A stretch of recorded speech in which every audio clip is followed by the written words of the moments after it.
Manager देखो, तुम्हारे hotel को लोगों ने सुलभ शौचालय बना रखा है। इन फटीचरों को अभी के अभी यहाँ से बाहर निकालो, नहीं तो हम लोग यहाँ 1 मिनट नहीं रुकेंगे। शहर के सबसे महंगे होटल में राहुल के साथ डेट पर आई डिम्पल ने जब अपने एक्स बॉयफ्रेंड लकी को भी वहाँ पर देखा तो वो हैरान रह गई। लकी एक बहुत ही टैलेंटेड और हैंडसम लेकिन गरीब लड़का था। उसकी गरीबी की वजह से ही डिम्पल उसे छोड़ राहुल को डेट करने लगी थी, पर आज तो उसने हद ही पार कर दी थी। डिम्पल की बात सुन मैनेजर भी घबरा जाता है और लकी पर चिल्लाने लगता है। देखो, तुम लोग अभी के अभी यहाँ से बाहर निकलो, दूसरे गेस्ट को तुम्हारी वजह से परेशानी हो रही है।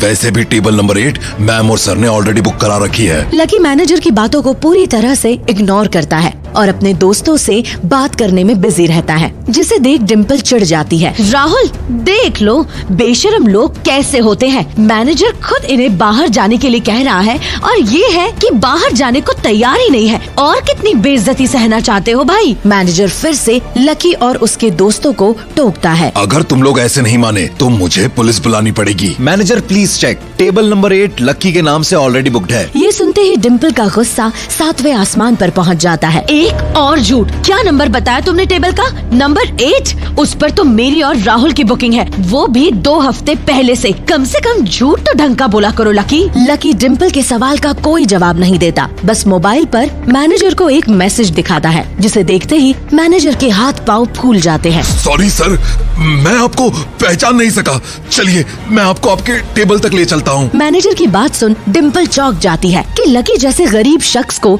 मैनेजर सर कह के क्यों बुला रहा है, जो उसे डेट पर कभी पानी पूरी के ठेले से आगे नहीं लेकर गया, इतने महंगे होटल में बुकिंग कैसे करवा सकता है? एक्सक्यूज मी मैनेजर, इस सीट की बुकिंग हमने कर रखी है, वो भी एडवांस में। मैडम, अगले 2 मिनट में अगर आप और मिस्टर राहुल इस रेस्टोरेंट से बाहर नहीं गए तो मजबूरन मुझे सिक्योरिटी के हाथों आपको बाहर निकलवाना पड़ेगा। आखिर ऐसा क्या मैसेज दिखाया था लकी ने मैनेजर को, जिसे देखने के बाद उसके हाव भाव बदल गए थे? टेबल नंबर 8 की बुकिंग तो डिम्पल ने एडवांस में करवाई थी, फिर लकी ने भी वही टेबल कैसे बुक करवाई? क्या है लकी की असलियत जिसे डिम्पल आज तक नहीं जान पाई? और लकी उस होटल में किस मकसद से आया था? इन सब सवालों के जवाब जानने के लिए अभी डाउनलोड कीजिए पॉकेट FM और सुनिए एक जबरदस्त ऑडियो सीरीज इंस्टा मिलियनेयर।